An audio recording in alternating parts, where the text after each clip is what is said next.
ചേട്ടാ നമസ്കാരം. നമസ്കാരം. നമ്മൾ ഈ പാകിസ്ഥാന് വലിയ തിരിച്ചടി കൊടുത്തു കഴിഞ്ഞ ശേഷം നരേന്ദ്രമോദി നമ്മുടെ പ്രധാനമന്ത്രി പറഞ്ഞൊരു പ്രധാനപ്പെട്ട ഒരു കാര്യമുണ്ട്. ഓപ്പറേഷൻ സിന്ദൂർ അവസാനിച്ചിട്ടില്ല എന്നാണ് പ്രധാനമന്ത്രി നരേന്ദ്രമോദി പറയുന്നത്. അപ്പോൾ പല ആൾക്കാരും വിചാരിച്ചു അപ്പോൾ ഉടനെ തന്നെ ഒരു ആക്രമണം പാകിസ്ഥാന് നേരെ ഉണ്ടായേക്കാം, വീണ്ടും ഓപ്പറേഷൻ സിന്ദൂർ വഴി എന്നൊക്കെ പല ആൾക്കാരും വിചാരിച്ചു. സംഭവം അങ്ങനെയല്ല. നമ്മൾ ഈ ലോകത്തിന്റെ ചരിത്രം പരിശോധിച്ചു കഴിഞ്ഞാൽ ഈ യുദ്ധങ്ങളൊക്കെ ഉണ്ടാകുന്നതും അല്ലെങ്കിൽ കോൺഫ്ലിക്ട്സ് ഒക്കെ ഉണ്ടാകുന്നതും ഒരുപാട് സമയം, ഒരുപാട് കാലം ക്ഷമിച്ചും സഹിച്ചും എല്ലാം കഴിഞ്ഞ് ഈ ക്ഷമയുടെ നെല്ലിപ്പലക കണ്ടു കഴിഞ്ഞ ശേഷമാണ് യുദ്ധങ്ങളൊക്കെ ഉണ്ടാകുന്നത് നമുക്ക് മനസ്സിലാവും. ഫോർ എക്സാമ്പിൾ, നമ്മുടെ ജർമ്മനി ഇപ്പൊ എടുത്ത് നോക്കിക്കഴിഞ്ഞാൽ ഇപ്പൊ ജർമ്മനിയിൽ പഠിക്കാൻ പോയ സ്റ്റുഡൻസിന്റെ ഒക്കെ ഇൻസ്റ്റാഗ്രാമിൽ ഒരുപാട് റീൽസ് നമ്മൾ കാണുന്നുണ്ട്. ആ റീൽസിൽ ഞാൻ കാണുന്നുണ്ട്. അപ്പൊ ആ റീൽസിൽ ആ വിദ്യാർത്ഥികൾ പറയുന്നത് ഇപ്പൊ ജർമ്മനി ഈ അവിടെയുള്ള ആൾക്കാർക്ക്, അതായത് ഈ ടീനേജ് തൊട്ടുള്ള ആൾക്കാർക്ക് ഇപ്പൊ പട്ടാള സേവനം നിർബന്ധമാക്കാൻ പോകുന്നു എന്നുള്ള ഒരു വാർത്ത പുറത്തു വരുന്നുണ്ട്. അപ്പോ ഇവർ ഇത് കാണുന്നതെന്ന് പറഞ്ഞാൽ കുറച്ച് നാളിന് ശേഷം ജർമ്മനി ഒരു യുദ്ധത്തിലേക്ക് പോവുകയാണോ എന്നുള്ളതാണ് പല ആൾക്കാരും കാണുന്നത്. കാരണം റഷ്യ യുക്രൈൻ യുദ്ധം ഇങ്ങനെ നിലനിൽക്കുന്നു. നമ്മൾ തന്നെ കൊടുത്ത വാർത്തയുണ്ട്, റഷ്യ പോളണ്ടിനെ ആക്രമിച്ചേക്കും എന്നുള്ള വാർത്ത. കാരണം പോളണ്ടാണ് യൂറോപ്പിന്റെ ഗേറ്റ് വേ. അപ്പോ നമ്മൾ ഈ യൂറോപ്യൻ രാജ്യങ്ങളൊക്കെ ഒന്ന് പരിശോധിച്ചു കഴിഞ്ഞാൽ നമ്മൾ വലിയൊരു തയ്യാറെടുപ്പ് അന്തർധാരയിൽ അവർ നടത്തുന്നുണ്ട്. അത് സത്യമാണ്. ഇനിയിപ്പോ ആരൊക്കെ ഇല്ലാന്ന് പറഞ്ഞാലും ഈ മണ്ടന്മാര് വന്ന് കമന്റ് അടിക്കും, അങ്ങനെയൊന്നും നടക്കുന്നില്ല, ഞങ്ങൾ ഇവിടെയാണല്ലോ, അങ്ങനെയാണല്ലോ, ഇവനെ കൂടെ വിളിച്ചിട്ടല്ലേ അവിടെ മറ്റേ പ്രസിഡന്റ് മീറ്റിംഗ് കൂടുന്നത്, അപ്പൊ അങ്ങനെയല്ല ഇങ്ങനെയല്ല എന്നൊക്കെ പറയാം. അപ്പൊ അവർ ഈ കമ്പനീസ്, അതായത് ആയുധ കമ്പനികൾക്ക് എല്ലാം വലിയ രീതിയിലുള്ള പ്രോത്സാഹനം കൊടുക്കുന്നുണ്ട്. വലിയ യുദ്ധസമാനമായിട്ടുള്ള ഒരു തയ്യാറെടുപ്പ് അന്തർധാരയിൽ നടക്കുന്നുണ്ട്. ഇപ്പൊ സിവിലിയൻസിന് അത് വലിയ രീതിയിൽ അറിഞ്ഞുകൊള്ളണമെന്നില്ല, പക്ഷെ ഇത് നിരീക്ഷിക്കുന്ന ആൾക്കാർക്ക് പെട്ടെന്ന് മനസ്സിലാവും വാർത്തകളും കാര്യങ്ങളൊക്കെ വെച്ചിട്ട്. അതുപോലെ തന്നെ അങ്ങോട്ട് പോകുമ്പോൾ, അതായത് കുറച്ച് ദൂരം കഴിയുമ്പോൾ, ഒരു 5 വർഷമോ അല്ലെങ്കിൽ ഒരു 6 വർഷമോ ഒക്കെ കഴിയുമ്പോൾ ചിലപ്പോൾ ഒരു യുദ്ധം പൊട്ടിപ്പുറപ്പെട്ടേക്കാം. ഇൻവേർട്ടഡ് കോമയിലാണ് പറയുന്നത്, യുദ്ധം പൊട്ടിപ്പുറപ്പെട്ടേക്കാം. അതിനുള്ളൊരു തയ്യാറെടുപ്പാണ് അവർ നടത്തുന്നത്. അപ്പൊ നരേന്ദ്രമോദി, നമ്മുടെ രാജ്യത്തെ പ്രധാനമന്ത്രി, പാകിസ്ഥാൻ ഇത്തവണ ഒരു വലിയ തിരിച്ചടി കൊടുത്തു. ഈ പാകിസ്ഥാനും ഈ ചരിത്രം പരിശോധിച്ചു കഴിഞ്ഞാൽ അത് നമുക്ക് മനസ്സിലാവും. നമ്മുടെ പൃഥ്വിരാജ് ചൗഹാൻ തന്നെ എത്രയോ വട്ടം ഇവിടെ ആക്രമിക്കാൻ വന്ന ആൾക്കാരെ ക്ഷമിച്ച് വിട്ടു. അതായത് വാളിന്റെ മുനയിൽ കിട്ടി, അതായത് അവനെ വേണമെങ്കിൽ നമുക്ക് കൊന്നുകളയാം, കിട്ടിയിട്ടും പുള്ളിക്കാരൻ ക്ഷമിച്ചു വിട്ടു. എന്നിട്ട് ഇയാൾ വീണ്ടും യുദ്ധത്തിനായിട്ട് വരും. അതായത് ഇവൻ കയ്യും കാലും പിടിക്കും. അതാണ് അവന്റെ ഒരു തന്ത്രം എന്ന് പറയുന്നത്. ആ തന്ത്രം നമ്മൾ നമ്മുടെ ജീവിതത്തിലും പയറ്റണമെന്ന് പേഴ്സണലി ആഗ്രഹിക്കുന്ന ഒരാൾ ആണ് ഞാൻ കേട്ടോ. ഈ സവർക്കറൊക്കെ ചെയ്യുന്നത് പോലെ. അതായത് സവർക്കർ പറയുന്ന ഒരു കാര്യം എന്ന് പറഞ്ഞാൽ, നിങ്ങൾ ബ്രിട്ടീഷ് ആർമിയിൽ പോയി ചേരുക, നമ്മൾ അവിടെ കൃത്യമായിട്ട് നമുക്ക് ഭൂരിപക്ഷം ഉണ്ടാകുമ്പോൾ നമുക്ക് ബ്രിട്ടീഷ് ആർമി അട്ടിമറിക്കുക എന്ന് പറയുന്നു. പല ആൾക്കാരും പറയും നമ്മുടെ സ്വാഭിമാനം പണയം വെച്ച് നമ്മൾ അവിടെ ഒന്നും പോയി ചേരില്ല. ഇതൊക്കെ ഒരു തന്ത്രമാണ്. ഇവിടെ ഉള്ളവരില്ല, ഞാൻ ചേരില്ല, ഞാൻ ബ്രിട്ടീഷുകാരുടെ മുമ്പിൽ നെഞ്ചും വിളിച്ച് നിൽക്കും, വെടിയുണ്ട് എന്റെ നെഞ്ചിൽ, ഇവിടെ കയറണമെന്ന് പറയും. അപ്പൊ സവർക്കർ പറയും, മണ്ട, പോയി ബ്രിട്ടീഷ് ആർമിയിൽ ചേരും, എന്നിട്ട് നമുക്ക് അവിടെ കൃത്യമായിട്ട് ഭൂരിപക്ഷം ഉണ്ടാവും, നമുക്ക് ആർമി അട്ടിമറിക്കാം. സമാനമായ ടെക്നിക്ക് തന്നെയാണ് ലോകത്തുള്ള എല്ലാ സെമിറ്റിക് മതങ്ങളിലെ ആൾക്കാരും അവലംബിച്ചു പോരുന്നത്. പക്ഷെ നമ്മൾ ഭയങ്കര സംസ്കാരവും ഭയങ്കര അഭിമാനികളും ആയതുകൊണ്ട് നമ്മൾ അങ്ങനെ ചെയ്യില്ല. അപ്പൊ പാകിസ്ഥാന്റെ കേസെടുത്ത് നോക്കി, ഇത്തവണ കരഞ്ഞു കാല് പിടിച്ച് ഇന്ത്യയുടെ ഷൂ നക്കി പാകിസ്ഥാൻ എന്ത് ചെയ്തു? വെടിനിർത്തൽ കരാറിൽ ഏർപ്പെട്ടു. ലോകരാജ്യം മുഴുവൻ തെണ്ടി നടന്നു. ഇപ്പൊ പാകിസ്ഥാൻ ചെയ്യുന്ന ഒരു വാർത്ത ഇപ്പൊ പുറത്തു, അവന്മാര് ന്യൂക്ലിയർ ആയുധങ്ങൾ ശേഖരിക്കുകയാണ്. എത്ര നമ്മുടെ തിരുവനന്തപുരത്തെ ഭാഷ പറഞ്ഞ എത്ര കൊഴുപ്പിരിക്കുന്നവർക്ക് നമുക്ക് തോന്നിപ്പോ, എത്ര കൊഴുപ്പ്. കാരണം അവന്മാര് ന്യൂക്ലിയർ ആയുധം ശേഖരിച്ച് ഇന്ത്യയുമായിട്ട് യുദ്ധത്തിനായിട്ടുള്ള വലിയ പടപ്പുറപ്പാട് അവന്മാർ ഇപ്പോഴേ തുടങ്ങിക്കഴിഞ്ഞു. അപ്പൊ ഭാവിയിൽ ഇവന്മാര് നമുക്ക് നേരെ ന്യൂക്ലിയർ ആയുധം പ്രയോഗിച്ചേക്കാം എന്നുള്ളൊരു റിപ്പോർട്ടാണ് ഇപ്പൊ പുറത്തു വരുന്നത്. US ഇന്റലിജൻസ് റിപ്പോർട്ട് പുറത്തുവിട്ടിട്ടുണ്ട്, പാകിസ്ഥാൻ ന്യൂക്ലിയർ ആയുധങ്ങൾ ശേഖരിക്കുന്നുണ്ട് എന്ന് പറഞ്ഞു. അപ്പൊ നമ്മുടെ രാജ്യം ഇത് കൃത്യമായിട്ട് മനസ്സിലാവുന്നു. അത് ഇപ്പൊ മോദി വന്ന ശേഷമുള്ള ക്വാളിറ്റി ആട്ടോ. 2014 ശേഷം നമ്മുടെ രാജ്യം കൃത്യമായിട്ട് യവനെ അടിക്കും. യവൻ ഇത്തവണ കരഞ്ഞ് നിലവിളിച്ച് കാല് പിടിച്ച് പോയാലും ഇവൻ വീണ്ടും വരും. അതുകൊണ്ട് നമ്മൾ ഓപ്പറേഷൻ സിന്ദൂർ അവസാനിപ്പിച്ചിട്ടില്ല എന്ന് പറയുന്നു. എന്തൊക്കെയാണ് ഇതിന്റെ കൂടുതൽ വിശദാംശങ്ങൾ? ഇതൊരു വലിയൊരു ബ്രീഫായിട്ട് പറയാൻ പറ്റുന്ന ഒരു സബ്ജക്ട് അല്ല, ഒരു വാസ്റ്റ് സബ്ജക്റ്റ് ആണ്. എന്താ തോന്നുന്നത് ഈ കാര്യത്തിൽ? ഞാൻ ഒരുപാട് നാളോട് പറയാൻ ആഗ്രഹിച്ചിരുന്ന കാര്യമുണ്ട്. ഇപ്പൊ അത് ധനുഷ് ഇൻട്രോയിൽ തന്നെ പറഞ്ഞു, തുടങ്ങിയപ്പോൾ തന്നെ പറഞ്ഞു. അത് ശരിക്കും ഒരു ടോപ്പിക്കാണ്, ഒരു അരമണിക്കൂർ ഡിസ്കസ് ചെയ്യേണ്ട ഒരു വിഷയമാണ്. എങ്കിൽ പോലും ഇപ്പൊ നമുക്കത് പറഞ്ഞു, ഇപ്പൊ അത് പറഞ്ഞതുകൊണ്ട് എനിക്ക് ചിലപ്പോൾ മറന്നുപോകും. ഇവിടെ ലോകരാജ്യങ്ങൾ, പ്രത്യേകിച്ച് യൂറോപ്യൻ രാജ്യങ്ങളെല്ലാം അവിടുത്തെ പൗരന്മാർക്ക് നിർബന്ധിത സൈനിക സേവനമുണ്ട്. ഈവൻ റഷ്യയിലുണ്ട്, അമേരിക്കയിലുണ്ട്, ഇസ്രായേലിലുണ്ട്, എല്ലാ രാജ്യങ്ങളുമുണ്ട്. അന്ന് ഞാനൊക്കെ ഉൾപ്പെടെ നമ്മൾ ഇന്ത്യക്കാരൊക്കെ ഇത് നമ്മുടെ രാജ്യത്ത് പ്രാക്ടിക്കൽ ആകില്ല. ഇത് നടക്കുമോ? അത് വേണ്ടതല്ലേ? അതായത് ഓരോ പൗരനും യുദ്ധ സാഹചര്യത്തിന് നേരിടാൻ തയ്യാറായിരിക്കണ്ടേ? ഓരോ സൈനികരും ഓരോ വീട്ടിൽ ആവശ്യമല്ലേ? കാരണം ഒരു യുദ്ധം വന്നു കഴിഞ്ഞാൽ, അല്ലെങ്കിൽ നമ്മുടെ നാട്ടിൽ അകത്ത് തന്നെയുള്ള ടെററിസ്റ്റുകളെ നേരിടാൻ വേണ്ടേ എന്നൊക്കെ നമ്മളിങ്ങനെ ആലോചിച്ചു. ഇത് പ്രാക്ടിക്കൽ ആണോ എന്ന് ചിന്തിച്ചു. മോദി വന്നപ്പോൾ അതും സാധ്യമായി ഈ രാജ്യത്ത്. അഗ്നിവീർ പദ്ധതി, അത് തന്നെയാണ് അതിന്റെ ഉത്തരം. അഗ്നിവീർ പദ്ധതി കൊണ്ടുവന്നിട്ട് ലക്ഷക്കണക്കിന് യുവാക്കളെയാണ് നമ്മൾ സൈന്യത്തിലേക്ക് എടുക്കുന്നു, പരിശീലനം നൽകുന്നു, അതിൽ മിടുക്കന്മാരായവർക്ക് ജോലി നൽകുന്നു, ബാക്കിയുള്ളവർ സൈനിക സേവനത്തിന് എന്താണ് സദാസമയവും സന്നദ്ധരായിക്കൊണ്ട് ഈ രാജ്യത്ത് നിലയുറപ്പിക്കുന്നു, റിസർവ് ചെയ്ത്. ഇന്ത്യയുടെ ചരിത്രത്തിൽ ഇത് ആദ്യമാണ്. ഇന്ത്യയിൽ അത് സാധ്യമാകുമോ എന്ന് ചോദിച്ചാൽ പ്രാക്ടിക്കലി അത് വലിയ ബുദ്ധിമുട്ടാണ്. എല്ലാ പ്രായപൂർത്തിയായവരും നിർബന്ധിത സൈനിക സേവനം 1 വർഷത്തേക്ക് 2 വർഷത്തേക്ക് ചെയ്യണം എന്ന് പറഞ്ഞാൽ നമ്മുടെ രാജ്യത്ത് അത് പറ്റില്ല. കാരണം ഇവർക്ക് ട്രെയിനിങ് കൊടുക്കുക, വലിയ സാമ്പത്തിക ബാധ്യത വരുത്തും, ഇവർക്ക് സ്റ്റൈഫൻഡ് കൊടുക്കുക, വലിയ സാമ്പത്തിക ബാധ്യത. പക്ഷെ അതിന് പകരം അതിനേക്കാൾ മികച്ച ഒരു ടെക്നിക്കാണ് നമ്മളെ കണക്ക് 140 കോടി ജനമുള്ളിടത്ത് നരേന്ദ്രമോദി ആവിഷ്കരിച്ചത്. മിടുക്കന്മാർക്ക് വരാം, അഗ്നിവീറായി പ്രവർത്തിക്കാം, ഞങ്ങളുടെ ട്രെയിനിങ് തരും, അതിൽ സൂപ്പർ ആകുന്നവർക്ക് ജോലി ഞങ്ങൾ തരും. ഇനി സൂപ്പർ ആകാത്തവർ വിഷമിക്കേണ്ട, ഏത് സമയവും നിങ്ങളെ വിളിക്കാം. ഒരു വലിയ യുദ്ധം ഉണ്ടായി കഴിഞ്ഞാൽ നമുക്കറിയാം, നമ്മുടെ ടെറിട്ടോറിയൽ ആർമി വരെയാണ് നമ്മൾ വിളിക്കപ്പെടുന്നതെങ്കിൽ അതുപോലെ തന്നെ എക്സ് സർവീസുകാരെ നമ്മൾ വിളിക്കാറുണ്ട് യുദ്ധസമയം. ഇനിയിപ്പോ അവരോടൊപ്പം തന്നെ വിളിക്കപ്പെടേണ്ട മറ്റൊരു കൂട്ടരാണ് അഗ്നിവീർ. അതായത് നമ്മുടെ ഇടയിൽ, നമ്മളുടെ ചുറ്റും, നമ്മുടെ അയൽവക്കത്തും ഒരു സൈനികൻ താമസിക്കുന്നുണ്ടെന്ന നിലയിലേക്ക് ഈ രാജ്യത്തെ മാറ്റിമറിച്ചത് നരേന്ദ്രമോദിയാണ്. ഇതിനു മുമ്പ് അഗ്നിവീറില്ല. നമ്മുടെ ചുറ്റുപാടുള്ള പിള്ളേർ പോയിട്ടില്ല, കുട്ടികൾ പോയിട്ടില്ലേ? ആ കുട്ടികളൊക്കെ മടങ്ങി വന്നിട്ടുണ്ട്. അവര് ഇപ്പോഴും ഒരു സൈനികരുടെ രീതിയിൽ തന്നെയാണ് അവർ പലരും നടക്കുന്നത്. അവർക്ക് ജോലികൾക്ക് പ്രിഫറൻസ് ഉണ്ട്. അവര് CRPF മറ്റ് ഫോഴ്സിലേക്കൊക്കെ ചേരുമ്പോൾ ഈ ഒരു സർട്ടിഫിക്കറ്റ് അവർക്ക് ഉള്ളതുകൊണ്ട് അവർക്ക് 10% 15% എങ്ങാണ്ട് മാർക്കോ സംവരണം എങ്ങാണ്ടുണ്ട് അതിന്. ആ രീതിയിലേക്കും കൂടെ മാറ്റിയെടുത്തു. ഇനി നമുക്ക് കാര്യത്തിലേക്ക് വരാം. കഴിഞ്ഞ ദിവസം 2025-26 ഒരു പുതിയ ലേറ്റസ്റ്റ് ആയിട്ടുള്ള US ഡിഫൻസ് ഇന്റലിജൻസിന്റെ ഒരു റിപ്പോർട്ട് പുറത്തു വന്നിട്ടുണ്ട്. അവർ പല രാജ്യങ്ങളും ആ റിപ്പോർട്ട് ഉൾക്കൊള്ളിച്ചിട്ടുണ്ട്. പല രാജ്യങ്ങളുടെ ഡിഫൻസ് സംബന്ധമായ കാര്യങ്ങൾ, അവിടുത്തെ രഹസ്യ വിവരങ്ങൾ പുറത്തു വെച്ചിട്ടുണ്ട്. പക്ഷെ നമ്മൾ അതിൽ ഹൈലൈറ്റ് ചെയ്യുന്ന ഭാഗം പല രാജ്യങ്ങളുണ്ട്. റഷ്യയെക്കുറിച്ചുണ്ട്, മറ്റ് രാജ്യങ്ങളെ കുറിച്ചുണ്ട്.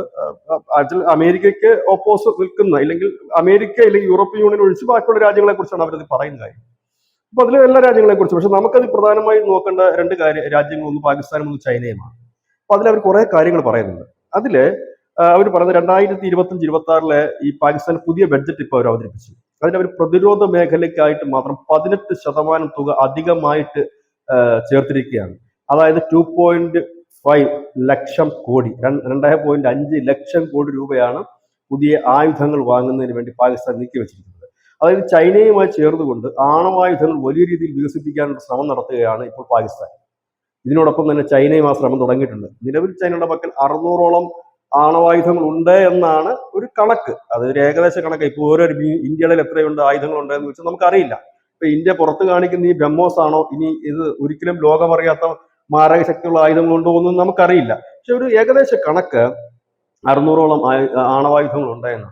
അത് 2030 ആകുമ്പോഴേക്ക് 1000-ന് മുകളിൽ എത്തിക്കുക എന്നുള്ള ശ്രമവുമായിട്ടാണ് ചൈന മുൻപോട്ട് പോകുന്നത്. ഇതിനിടയിലാണ് പാകിസ്ഥാൻ കൂടുതൽ ആണവായുധങ്ങൾ വാങ്ങിക്കൂട്ടാനുള്ള ഒരു വലിയ പാക്കേജ് തന്നെ പ്രഖ്യാപിച്ചിരിക്കുന്നു. 2.5 ലക്ഷം കോടി രൂപ അതിന് വേണ്ടിയിട്ട് അനുവദിച്ചിരിക്കുന്നു. ഒരു രാജ്യം പട്ടിണി കിടക്കുകയാണ്, കുടിവെള്ളമില്ല, ഭക്ഷണമില്ല, 44% പേര് പട്ടിണി കിടക്കുമ്പോഴും അവർ ഇതിനു വേണ്ടിയിട്ട് അവർ പൈസ ആചരണം. ഇത് ഭൂരിപക്ഷം ചൈനയിൽ നിന്ന് ആ റിപ്പോർട്ട് പറഞ്ഞതാണ്, ചൈനയിൽ നിന്നും വിനാശകരമായ ആയുധങ്ങൾ വാങ്ങുന്നതിന് വേണ്ടിയിട്ടാണ് ഈ പണം അവർ മാറ്റിവെച്ചിരിക്കുന്നത്. വളരെ ത്വരിതഗതിയിൽ അവർ ആണവായുധങ്ങൾ ശേഖരിക്കുന്നു എന്നാണ് പറയുന്നത്. മറ്റൊന്ന് ചൈനയുടെ ഒരു കാര്യത്തിലേക്ക്. പാകിസ്ഥാൻ 2 തരത്തിലാണ് അവരുടെ ഈ ബഡ്ജറ്റ്, നമ്മൾ ഈ പ്രതിരോധ ബഡ്ജറ്റിനെ കാണുന്നത്. നമ്മുടെ ഇന്ത്യയിലെ പോലെയല്ല. അവിടെ പ്രതിരോധ ബഡ്ജറ്റ് വരുമ്പോൾ അതിന്റെ ഒരു സിംഹഭാഗവും, ആ പ്രതിരോധ ബഡ്ജറ്റിന്റെ ഏതാണ്ട് ഒരു പകുതിയും ഈ പടള മേധാവിമാരും സർക്കാരും കൂടെ അടിച്ചു മാറ്റും, നേതാക്കന്മാർ. ബാക്കിയുള്ളതിനാണ് ഈ ആയുധം മേടിക്കുന്നത്. അവിടെയാണ് ചൈന കൊണ്ടുവന്നിട്ട് മറ്റേ എന്തെങ്കിലും കളിപ്പാട്ടം കൊടുത്തിട്ട് പോകുന്നതും അവിടെയാണ്. ഇപ്പോൾ വലിയ രീതിയിൽ തന്നെ, കാരണം ഇപ്പോൾ പാകിസ്ഥാന്റെ ഒരു പ്രധാനപ്പെട്ട ആവശ്യമായിട്ട് ഈ ആണവായുധം മാറിക്കഴിഞ്ഞിരിക്കുന്നു. കാരണം അവരെ സംബന്ധിച്ച് ഇനി അവർക്ക് മുമ്പിൽ പിടിച്ചു നിൽക്കാനായിട്ട് ഇതേ ഉള്ളൂ. കാരണം അവരുടെ കയ്യിലുള്ള എല്ലാ ആയുധങ്ങളും ഇന്ത്യ നിഷ്പ്രഭമാക്കിയിരിക്കുന്നു. കാരണം അവർ വിട്ട 100 ഡ്രോണുകളായാലും, അവർ വിട്ട ഫൈറ്റർ ജെറ്റുകളായാലും, അവർ വിട്ട മിസൈലുകളായാലും ഒക്കെ ഇന്ത്യ തകർത്ത് തരിപ്പണമാക്കി. അപ്പൊ ഇനി അവർക്ക് അവശേഷിക്കുന്ന ഒന്നേ ഉള്ളൂ, അറ്റ കൈകി ഇന്ത്യയുമായിട്ടൊരു വാർ തുടങ്ങുക, ഫസ്റ്റ് ടൈം ആണവായുധം എടുത്തിട്ട് മുങ്ങുക എന്നുള്ളതാണ്. മിക്കവാറും ഇന്ന് നോക്കണം, ഇനി ഇന്ത്യയുമായിട്ട് ഒരു അടിക്ക് അവർ മുതിരുകയാണെങ്കിൽ അവിടെ ധനുഷ് ശ്രദ്ധിച്ചാൽ മനസ്സിലാകും അവിടെ സംഭവിക്കാൻ പോകുന്ന കാര്യം ഞാൻ പറഞ്ഞുതരാം. അവിടുത്തെ കരസേനാ മേധാവിയും സൈനിക മേധാവികളും രാഷ്ട്രീയ നേതാക്കളും എല്ലാം രായ്ക്ക് രാമായണം നാടുവിടും. രായ്ക്ക് രാമായണം നാടുവിട്ടതിന് ശേഷം അതിന് താഴെയുള്ള ഏതെങ്കിലും ഒരു ഓഫീസർമാരെ മറ്റോ നിയമിച്ചുകൊണ്ട് ആണവായുധത്തിന് അവര് ആണവായുധവും പ്രയോഗിക്കാൻ ഓർഡർ നൽകും. കാരണം അവന്മാരൊക്കെ രക്ഷപ്പെട്ടല്ലോ, ലണ്ടനിലേക്കും അമേരിക്കയിലേക്കും അവിടെ ഇവിടെ അവരും അവരുടെ കുടുംബവും സേഫായി. ബാക്കിയുള്ള പാകിസ്ഥാനിലെ കൊല്ലിക്കാൻ, കാരണം അവർക്ക് നന്നായി അറിയാം ഇന്ത്യയുടെ നേരെ അത് പ്രയോഗിച്ചിട്ട് ഇന്ത്യ തവിട് പൊടിയാക്കുന്ന നിമിഷ നേരം കൊണ്ടെന്ന്. നമ്മുടെ 26 പേരെ കൊലപ്പെടുത്തിയപ്പോൾ നമ്മൾ കൊടുത്തത് ഒരിക്കലും മറക്കാൻ കഴിയാത്ത അടിയാ കൊടുത്തത്. അപ്പൊ ഇനി ആണവായുധം എങ്ങാനും പ്രയോഗിക്കുകയാണെങ്കിൽ പിന്നെ ആ പാകിസ്ഥാൻ ഭൂമുഖത്ത് തന്നെ ഉണ്ടായില്ല. അത് ലോകം തന്നെ പറയുന്ന കാര്യമാണ്. ലോകം തന്നെ പാകിസ്ഥാനോട് പറയുന്ന കാര്യമാണത്. അമേരിക്ക ഉൾപ്പെടെ പറയുന്ന കാര്യമാണ്. നിങ്ങൾ ആവശ്യമില്ലാത്ത മണിക്ക് പോലും നിങ്ങൾ ഈ ഭൂമുഖത്തു നിന്ന് അവർ തുടച്ചു നീക്കും എന്നുള്ള കാര്യം. അപ്പൊ അത് നന്നായി അറിയാവുന്നതുകൊണ്ട് അവർ ചെയ്യാൻ പോകുന്ന പണി അവിടെ സൈനിക മേധാവികളും പ്രധാനമന്ത്രിയൊക്കെ മുങ്ങും. അപ്പൊ നമ്മളിത് കാണാനുള്ളതാണ്. പാകിസ്ഥാന്റെ ഒരു രീതി അങ്ങനെയാണ്. ഈ പാവങ്ങളെ പറഞ്ഞ് തള്ളി അങ്ങോട്ട് വിടും, എന്നിട്ട് ഇവര് മുങ്ങുകയാണ് ചെയ്യുന്നത്. അത് പാകിസ്ഥാൻ ഇന്ന് ഒരു രാജ്യം ഇനി ഉണ്ടാകില്ല. ഒരു ഗസയല്ല, ഗസയേക്കാൾ കഷ്ടമായി. കാരണം അവിടെ ഇനി ഒരു 100 വർഷത്തേക്ക് പിന്നെ ഒരു ജീവൻ ഉണ്ടാകില്ല എന്നുള്ളതാണ്. ഒരു അണുവായുധം പ്രയോഗം, പിന്നെ ഒരു ജൈവായുധ പ്രയോഗം ഉണ്ടായിക്കഴിഞ്ഞാൽ അതായത് ആ ഒരു മണ്ടത്തരവും അവർ കാണിക്കും. അതിനകത്ത് യാതൊരു തർക്കമൊന്നുമില്ല. കാരണം അത്രത്തോളം ഭ്രാന്തന്മാരാണ്.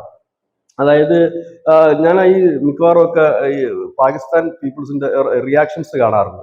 ഈ സിന്ദൂർ കഴിഞ്ഞിട്ട് കുറെ പേരൊക്കെ വിവരത്തോട് സംസാരിക്കുന്നുണ്ട്. ഇന്ത്യയുമായിട്ട് നമ്മൾ മുട്ടാൻ പോയിട്ട് കാര്യമില്ല, അവർ വലിയ രാജ്യമാണ് എന്ന് പറയുന്നത്. അപ്പൊ അതിൽ ഇപ്പോഴും ചിലരൊക്കെ പറയുന്നത് വെച്ച് കഴിഞ്ഞാല് കാശ്മീർ എന്ന് എന്തിനാണ് നിങ്ങൾ പറയുന്നതെന്ന് ചോദിക്കുന്നവരുമുണ്ട്. ചിലർ പറയുന്നത് കാശ്മീരിലുള്ളവര് പാകിസ്ഥാനിൽ ചേരാൻ ആഗ്രഹം പ്രകടിപ്പിക്കുന്നു. അപ്പൊ അവര് ആങ്കർ ചോദിക്കുന്നുണ്ട്, ഇന്ത്യയിൽ എല്ലാവിധ സൗകര്യങ്ങളും ഉണ്ടല്ലോ, പിന്നെന്തിനാണ് ഈ ദരിദ്രമായ പാകിസ്ഥാനിൽ വരുന്നത് എന്ന് പറയാണ്. പുണ്യം ചെയ്ത നാടാണ്, മതപരമായി അവരുടെ വിശ്വാസങ്ങളിൽ മരിക്കാൻ പാകിസ്ഥാനിൽ മാത്രമേ അവർക്ക് കഴിയൂ. അതായത് മതം ആണ് ഇപ്പോഴും അവർ കഴിക്കുന്നത് എന്നുള്ളതാണ്. അപ്പൊ വേറൊരാൾ പറയുന്നത് വെള്ളം ബ്ലോക്ക് ചെയ്താൽ കുഴപ്പമില്ല, ഞങ്ങൾ അവരുടെ ഉപ്പ് മുടക്കുമെന്നാണ്. കാരണം പാകിസ്ഥാനിൽ നിന്ന് ഉപ്പ് വരുന്നുണ്ട് ഇങ്ങോട്ടേക്ക്. വലിയ രീതിയിലൊന്നും വരുന്നില്ല. കാരണം പാകിസ്ഥാനിലെ ഉപ്പ് കൂടുതലായിട്ട് യൂസ് ചെയ്യുന്നത് ഞാൻ കണ്ടിട്ടുള്ളത്, ഞാൻ ഒറിജിനലേക്ക് കണ്ടിട്ടുള്ള അവിടെ ഈ വലിയ പീസ് ഉപ്പ് വരും. അതൊരു ഭക്ഷണത്തിൽ ഉപയോഗിക്കുകയല്ല സാധാരണ. നമ്മുടെ ഈ പൂജകൾക്ക് വേണ്ടിയിട്ട് ഉപ്പ് ഉപയോഗിക്കാറുണ്ട്, പൂജ ഇതിനൊക്കെ വേണ്ടിയിട്ട്. കാരണം ലക്ഷ്മി ദേവിയുടെ പ്രത്യേകമായിട്ടാണ് ഉപ്പിനെ കാണുന്നത്. അപ്പൊ ആ വലിയ പീസ് ഉപ്പ് വീട്ടിൽ സൂക്ഷിക്കുകയും മറ്റുമൊക്കെ ചെയ്യുന്നുണ്ട്. ആ ഉപ്പാണ് ഇവിടെ. ഇപ്പൊ നമുക്കറിയാം ഇവിടെ എന്തുമായിരുന്നു മറ്റൊരു ചൈനയായിട്ട് ഇന്ത്യ മാറിക്കഴിഞ്ഞിരിക്കുകയാണ്. കാരണം ഇവിടെ എന്ത് വേണമെന്നുള്ളതാണ് ഉൽപ്പാദിപ്പിക്കാൻ. കാരണം സ്റ്റാർട്ടപ്പുകൾ അനവധി വരുന്നുണ്ട്. പിള്ളേർക്ക് പുതിയ ഐഡിയ കൊടുത്താൽ മതി, ഉപ്പ് വേണോ, ശരി ഉപ്പ് ഉണ്ടാക്കി തരാം, ഏത് മോഡലാണെന്നാണ് ചോദിക്കുന്നത്. ആ നിലയിലേക്ക് മാറിക്കഴിഞ്ഞ ഒരു രാജ്യത്തിനോടാണ് ഇങ്ങനെ. അത് ഇതിനൊക്കെയുള്ള ഫൂളിഷായ കാര്യങ്ങളാണ് ഇവരുടെ തലയിലേക്ക് പറഞ്ഞ് പഠിപ്പിച്ചിട്ട് ഇവരെ കൊണ്ടാണ് എന്തുകൊണ്ടാണ് ഇപ്പൊ ഇവർ ഭീകരാക്രമണം നടത്താത്തത്? ഇവർ വലിയ വീരശൂര പരാക്രമികളും വലിയ വില്ലന്മാരും മല്ലന്മാരുമാണെങ്കിൽ നടത്തണ്ടേ? അവരുടെ പ്രോക്സികൾ ഇന്ത്യയിൽ വർക്ക് ചെയ്യുന്നുണ്ടല്ലോ, അവരെ പിന്തുണയ്ക്കുന്നവർ ഇന്ത്യ വർക്ക് ചെയ്യുന്നുണ്ടല്ലോ. അവരെന്താ ഒരു പ്രതിഷേധ പ്രകടനം നടത്താത്തത്? അവരെന്താ ഒരു ഫേസ്ബുക്ക് പോസ്റ്റ് ഇടാത്തത്? അവരെന്താണ് എവിടെങ്കിലും പോയിട്ട് ഒന്ന് പ്രസംഗിക്കാത്തത്?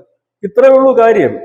കാരണം ഇതൊക്കെ നടക്കും. ഇന്ത്യയിൽ അതിനു വേണ്ടിയിട്ടുള്ള എല്ലാ സാഹചര്യങ്ങളും നമ്മൾ തന്നെ പാകിസ്ഥാൻ 20,000 പേരാണ് കഴിഞ്ഞ 4 പതിറ്റാണ്ടിൽ ഈ രാജ്യത്ത് നമുക്ക് നഷ്ടപ്പെട്ടത്. ഈ പാകിസ്ഥാന്റെ ഭീകരാക്രമണം മൂലം ഇന്ത്യയിലെ 20,000 പേരാണ് കൊല്ലപ്പെട്ടത്, അല്ലെ? അപ്പോഴൊക്കെ നമ്മൾ സഹിഷ്ണുതയോടുകൂടി നിന്നു. ഇന്ന് ഇന്ത്യ എടുക്കുന്ന ഓരോ തീരുമാനത്തിന് എന്തേ വെള്ളം കൊടുക്കുന്നില്ലെന്ന് പറഞ്ഞിട്ട് ഇവിടുത്തെ പരിസ്ഥിതി സംഘടനകൾക്കൊന്നും വിഷമമില്ലേ? എന്തേ മിണ്ടത്തില്ല. ഇപ്പൊ ഒരു അക്ഷരം മിണ്ടാൻ കഴിയില്ല. അത് ഇവിടെ കിടന്നിട്ട് പോസ്റ്റ് ഇട്ട് പൊളയ്ക്കുന്നവരും വീഡിയോ ചെയ്ത് പൊളയ്ക്കുന്നവരും ചെയ്യുന്നില്ല. എന്തേ? പേടിയുണ്ടെന്നല്ല, അവരെ കൈകാര്യം ചെയ്യുന്ന സൈന്യമായിരിക്കില്ല, ജനമായിരിക്കും അവരെ കൈകാര്യം ചെയ്യുന്നത്. അവരുടെ ചുറ്റുവട്ടത്തുള്ളവർ കൈകാര്യം ചെയ്യും. ആ സാഹചര്യം അവർക്ക് നന്നായി അറിയാം. പിന്നെ അവർ വലിയ പ്രതീക്ഷയോടെ കാത്തിരുന്ന പാകിസ്ഥാന്റെ അവസ്ഥയും അവർക്ക് നന്നായിട്ട് അറിയാം. അപ്പം ഇതൊക്കെ എന്ന് പറഞ്ഞു കഴിഞ്ഞാൽ ഇത്രയേ ഉള്ളൂ കാര്യം. അതുകൊണ്ടാണ് ഞാൻ പറയുന്നത് ഇനിയിപ്പോ ഇത് പെർമനന്റ് ആയിട്ടൊരു സൊല്യൂഷൻ എന്ന് പറയാൻ കഴിയില്ല. കാരണം ഇപ്പോഴത്തെ ഈ റിപ്പോർട്ടുകൾ സൂചിപ്പിക്കുന്നത് അനുസരിച്ചാണ് എങ്കിൽ ഇത് അധിക വിദൂരമല്ലാത്ത ഒരു സമയത്ത് തന്നെ എനിക്ക് തോന്നുന്നു ഈ വർഷം തന്നെ വീണ്ടും ഒരു വലിയ ഏറ്റുമുട്ടൽ ഉണ്ടാകും. അതൊരു വലിയ ഒരു തിരിച്ചടി പാകിസ്ഥാന് ലഭിക്കും എന്നുള്ള കാര്യത്തിൽ യാതൊരു ഉറപ്പില്ല. കാരണം ഈ പൊട്ടന്മാര് ചിലപ്പം ഈ അണുവായുധ പ്രയോഗത്തിന് മുതിർന്നേക്കാം. അത് അവന്റെ അന്ത്യം കുറിക്കും എന്നുള്ള കാര്യത്തിൽ യാതൊരു സംശയമില്ല. ഇപ്പം ആ പഴയ സ്പീഡ് ഇപ്പൊ അമേരിക്കയ്ക്ക് ഇല്ല. അമേരിക്ക ആദ്യത്തെ തവണ ആഞ്ഞു പിടിച്ച് ഇങ്ങോട്ട് വന്നു. ട്രംപ് ഇപ്പൊ വല്ലാത്ത അവസ്ഥയിലാണ്. കാരണം യൂറോപ്യൻ യൂണിയനുമായിട്ട് താരിഫ് വിഷയത്തിൽ തെറ്റി. ഇന്നലെ പിന്നെയും പുള്ളി നിലപാട് മാറ്റി, കൂട്ടിയ താരിഫ് പിന്നെയും കുറച്ചു. അതായത് ഇന്ന് രാവിലെ പുള്ളി കൂട്ടും, നാളെ രാവിലെ കുറയ്ക്കും. അങ്ങനത്തെ അവസ്ഥയിലാണ് പുള്ളി നിൽക്കുന്നത്. അവിടെ എന്ത് ചെയ്യണമെന്ന് പുള്ളിക്ക് അറിയാൻ പറ്റാതെ നിൽക്കുന്നു. അതിനിടയ്ക്ക് ഇപ്പൊ പാകിസ്ഥാൻ കൂടി എടുത്ത് തലയ്ക്ക് വെക്കാൻ താല്പര്യം പ്രകടിപ്പിക്കുന്നില്ല. ഏതായാലും ഇപ്പോ വന്നിരിക്കുന്ന റിപ്പോർട്ട് അല്പം ഞെട്ടിപ്പിക്കുന്ന കാര്യം തന്നെയാണ്. ഈ ഒരു അണുവായുധം അവർ വാങ്ങിക്കൂട്ടുന്നു എന്നുള്ള റിപ്പോർട്ടല്ല നമ്മളെ ഭയപ്പെടുത്തുന്നത്. ഒരു രാജ്യം പട്ടിണി കിടക്കുമ്പോൾ, അവിടുത്തെ ജനം ഒരു ഗതിയും പരഗതി ഇല്ലാതെ കിടക്കുമ്പോൾ, ആ രാജ്യത്തിന്റെ ജനത്തിന്റെ നികുതി പണത്തിൽ നിന്ന് 2.5 ലക്ഷം കോടി രൂപ എടുത്തിട്ട് പുതിയ ആയുധം വാങ്ങാനായിട്ട് ഇപ്പോഴും ശ്രമിക്കുന്നു എന്ന് പറയുമ്പോൾ അവർക്ക് എന്താണ് അവരുടെ ഒരു തലക്കകത്തുള്ളത് എന്നുള്ളതാണ്. അതാണ് ഞാൻ പറയുന്നത്. അവർക്ക് ആ നോളജ് ഇല്ല, ഇല്ലെങ്കിൽ വിദ്യാഭ്യാസമില്ല, വിവരമില്ല എന്ന് തന്നെയാണ് നമുക്ക് മനസ്സിലാക്കണം. പക്ഷെ ഇന്ത്യയെ സംബന്ധിച്ച് വളരെ കരുതലോടുകൂടി തന്നെയാണ് ഇന്ത്യ ഇരിക്കുന്നത്. ഓരോ പാകിസ്ഥാനിയും കരുതുന്നത് ഇന്ത്യ ഒരു വലിയ രാജ്യമാണ്. അവരുടെ പക്കലുള്ള അവരെ അതിനകത്ത് ചോദിക്കുന്ന ഒരു ചോദ്യം പ്രസക്തമാണ്. നമ്മുടെ അതിർത്തിയിൽ ഒരു 1 കിലോമീറ്റർ അകത്താണ് ഈ മിസൈൽ വീണതെങ്കിൽ നമുക്ക് മനസ്സിലാക്കാം ഇന്ത്യയുടെ പക്കൽ അത്രയും റേഞ്ചുള്ള മിസൈലേ ഉള്ളത്. ഇതങ്ങനല്ല. അവിടെ നിന്ന് വളരെ ദൂരെ നമ്മുടെ തലസ്ഥാനത്താണ് അവന്മാരുടെ മിസൈൽ വന്ന് വീണത്.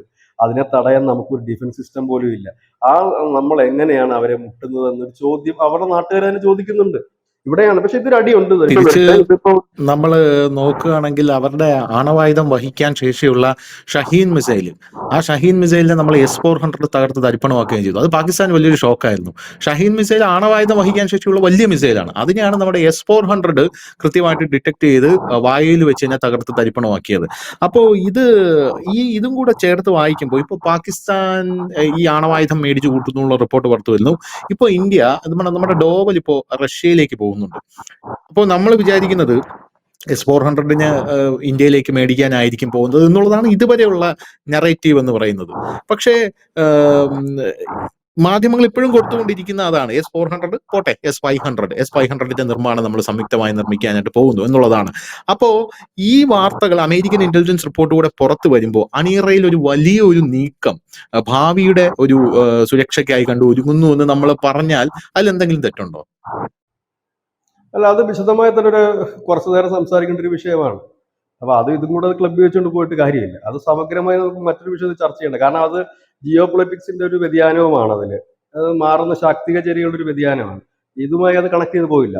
ഇത് പോകുക എന്ന് പറഞ്ഞു കഴിഞ്ഞാൽ ആ റിപ്പോർട്ടിൽ പറയുന്ന മറ്റൊരു കാര്യം കൂടെ ഉണ്ട്. പാകിസ്ഥാനെ സംബന്ധിച്ച് അവരുടെ നിലനിൽപ്പിന് ഭീഷണിയായിട്ടുള്ള രാജ്യം ഇന്ത്യയാണ്. പക്ഷെ ഇന്ത്യയെ സംബന്ധിച്ച് ഇന്ത്യയുടെ പ്രാഥമിക ശത്രു ചൈനയാണ്. അവരുടെ റിപ്പോർട്ട് പ്രകാരം ഇന്ത്യ നമ്മുടെ പ്രാഥമിക ശത്രുവായിട്ട് കാണുന്ന ചൈനയെ, പാകിസ്ഥാനെ അല്ല. പാകിസ്ഥാനെ നമ്മൾ ചൊറിയന്മാരായിട്ടാണ് കാണുന്നത്, രണ്ടാം സ്ഥാനത്താണ് കാണുന്നത്. പക്ഷെ പാകിസ്ഥാൻ അങ്ങനെയല്ല. അവരുടെ ഫസ്റ്റ് എനിമി ഇന്ത്യയാണ്. കാരണം ഇന്ത്യ അവരുടെ നിലനിൽപ്പിന് ഭീഷണിയാണ്. അപ്പൊ ആ നിലനിൽപ്പിന് ഭീഷണിയാർക്ക് എതിരെ ഉപയോഗിക്കാനാണ് അവർ ആയുധം വാങ്ങുന്നത്. പക്ഷെ ഇന്ത്യയുടെ ആയുധങ്ങൾ വികസിപ്പിച്ചെടുക്കുന്നത് ചൈനക്കെതിരെയാണ്. അതാണ് നമ്മൾ തമ്മിലുള്ള. കാരണം പാകിസ്ഥാനെതിരെ ആയിരുന്നു നമ്മൾ ഈ ആയുധങ്ങൾ വികസിപ്പിച്ചെടുക്കുന്നതെങ്കിൽ നമുക്ക് ഇത്രയും പണിയെടുക്കേണ്ട ആവശ്യമില്ല. നമ്മൾ ഇത്രയും കോടി രൂപ സൈന്യത്തിന് മുടക്കേണ്ട ആവശ്യമില്ല. ഇത്രയും കോടി രൂപയ്ക്ക് നമ്മൾ ആയുധം വാങ്ങേണ്ട കാര്യമില്ല. റഫാൽ വാങ്ങേണ്ട കാര്യമില്ല. S-400 വാങ്ങേണ്ട കാര്യമില്ല. അതൊക്കെ നമ്മുടെ തദ്ദേശീയമായി വികസിപ്പിച്ചെടുക്കുന്ന ആയുധങ്ങൾ മാത്രം മതിയാകും. പക്ഷെ പാകിസ്ഥാൻ അല്ല നമ്മുടെ ശത്രു, ചൈനയാണ്. അപ്പൊ അവരെ എയിം ചെയ്തുകൊണ്ടാണ് ഇന്ത്യയുടെ എല്ലാ പരീക്ഷണങ്ങളും നടക്കുന്നതും. ഇപ്പൊ നമ്മൾ പറയത്തില്ലേ, 6000 കിലോമീറ്റർ ദൂര പരിധിയുള്ള അഗ്നി പരീക്ഷണ വിജയമായിരുന്നു, നേരത്തെ പരീക്ഷിച്ചതാണ്. ഈ 6000 കിലോമീറ്റർ പാകിസ്ഥാനിൽ ആവശ്യമില്ലല്ലോ, ഉണ്ടോ? പാകിസ്ഥാനിൽ എങ്ങും 6000 കിലോമീറ്ററിന്റെ ആവശ്യമില്ല. നമ്മളുമായിട്ട് മാക്സിമം 1000-1500 കിലോമീറ്റർ റേഞ്ചിനുള്ളിൽ കിടക്കുന്ന ഒരു സാധനമാണ്. മിക്കവാറൊക്കെ ഒരു പിനാക റോക്കറ്റ് ലോഞ്ചർ വഴി ഒരു റോക്കറ്റ് വിട്ടാൽ പോലും കാര്യം നടക്കുന്ന സാധനം തന്നെയാണത്. അപ്പോൾ അവിടത്തേക്ക് ബ്രഹ്മോസ് ഇപ്പൊ നമ്മൾ ലേറ്റസ്റ്റ് പരീക്ഷണം നടത്താൻ പോകുന്നു. അപ്പൊ ബ്രഹ്മോസ് 12,500 കിലോമീറ്റർ മറ്റോ ആണ് അതിന്റെ ഏറ്റവും നമുക്ക് അറിയാവുന്ന ഒരു റേഞ്ചിൽ പറയുന്ന കാര്യം. എന്തിനാണ് അത് നമ്മൾ വാങ്ങിക്കൂട്ടുന്നത് വെച്ചാൽ, ചൈനയെ നോക്കൂ. ചൈനയുടെ പല നഗരങ്ങളും വലിയ റേഞ്ചിൽ തന്നെയാണ്. ബീജിംഗും നമ്മളുമായിട്ട് 6000 കിലോമീറ്റർ ദൂരമുണ്ട് എന്നാണ് ഞാൻ മനസ്സിലാക്കുന്നത്. അപ്പം നമുക്ക് 6000 റേഞ്ചിലുള്ള മിസൈൽ എന്തിനായിരിക്കും നമ്മൾ ഉണ്ടാക്കിയെടുക്കുന്നത്? എന്നാലും പാകിസ്ഥാനല്ല. കാരണം പാകിസ്ഥാൻ തെക്ക് വടക്ക് ആ മിസൈൽ ഓടിക്കളിച്ചാൽ പോലും 6000 ആകത്തില്ല. അപ്പം 6000 അകലെയുള്ള എന്തോ ഒന്നിനായിരിക്കുമല്ലോ നമ്മൾ ലക്ഷ്യം വെക്കുന്നത്. അപ്പൊ അതാണ് അതിന്റെ കാര്യം. അത് മാത്രമല്ല, പാകിസ്ഥാനെ നോക്കിയിട്ടേ അല്ല ഇന്ത്യയുടെ പ്രതിരോധ ബഡ്ജറ്റും പ്രതിരോധ സംവിധാനവും കൂട്ടുന്നത്. നമ്മൾ അതുക്കും മേലെയാണ്. ഒന്ന് ചൈന മാത്രമല്ല, നമുക്ക് ചൈനയ്ക്ക് അപ്പുറത്തേക്ക് ചിലപ്പോൾ കടലിൽ നിന്നും അറ്റാക്കുകൾ വരാം, അമേരിക്ക ഉൾപ്പെടെയുള്ള രാജ്യങ്ങൾ, ഇല്ലെങ്കിൽ മറ്റു ചില യൂറോപ്യൻ രാജ്യങ്ങളിൽ നിന്ന് വരാം ഭാവിയിൽ. നമുക്ക് അറിയാൻ പറ്റില്ല. കാരണം ഇന്ന് കാണുന്ന മിത്രം നാളെ ശത്രുവായി മാറിയേക്കാം, അല്ലെങ്കിൽ നാളത്തെ ശത്രു നമ്മുടെ മിത്രവുമായി മാറിയേക്കാം. അപ്പൊ അതിനാണ് നമ്മൾ കണക്കൂട്ടുന്നത്. പക്ഷെ ഇവിടെ പാകിസ്ഥാൻ നോക്കുന്നത് അങ്ങനെയല്ല. പാകിസ്ഥാൻ ആകെ ജീവിതത്തിൽ ഒരു ശത്രുവുള്ളത് നമ്മളാണ്. പിന്നെ അവരുടെ ഒരു ശത്രു എന്ന് പറയുന്ന അഫ്ഗാനിസ്ഥാനാണ്. അവരെ ഇവരോട്ട് അടിക്കാൻ നമ്മൾ വലിയ വ്യത്യാസമുണ്ട്. തോക്കും ചെറിയ ബോംബും മൈനുകളും ഗ്രനേഡുകളും ഒക്കെ തന്നെയാണ് ഇപ്പോഴും പഴയ പരമ്പരാഗത രീതി തന്നെയാണ് ഇപ്പോഴും നോക്കുന്നത്. അതാണ് ഇതിന്റെ ഒരു വലിയ വ്യത്യാസം. Thank you so much.